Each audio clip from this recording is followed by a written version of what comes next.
There is not much known about the origin of Sir Pellinore. All that can be said is that he has always been a skilled swordsman, making a living as a mercenary. Along with his close friend Tristan, they travelled around Europe in search of tournaments to compete in. With Pellinore competing in the one-on-one combat and Tristan competing in the archery, they were often unmatched and lived heartily off their winnings. This would all meet its end when Tristan fell in love with someone he was not supposed to. Her name was Isolde, and she was betrothed to another, Mark. He was a wealthy individual with a large stretch of land in Cornwall. Pellinore warned his friend of the danger, but Tristan ignored. It would not be long before Tristan was caught. Mark found the letters addressed to Isolde and confronted the pair. She confessed her feelings for Tristan.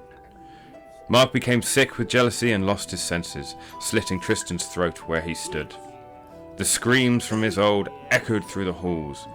Pellinore raced round the corner, only to be greeted with his friend lying limp on the floor.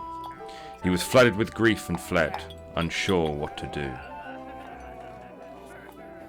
Upon his travels he came across a young man on his way to a tournament. With little self-control, Pellinore lashed out and challenged the unsuspecting Arthur to a fight. The two became entangled in a flurry of swinging swords. They were a good match for each other, with very little between them, but Pellinore was finally able to gain the advantage and throw Arthur to the ground. It is not known how this fight ended, with both of them still alive, but many suggest it is the works of Merlin, a close friend of Arthur. Pellinore left the pair to their journey and ventured into the forest, turning to hunting, a pastime he had enjoyed with his friend Tristan.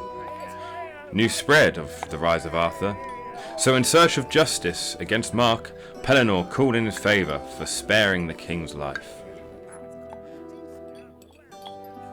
Pellinore would eventually swear his loyalty to Arthur, being one of the last to do so, but this would not be to the approval of all the knights of the Round Table.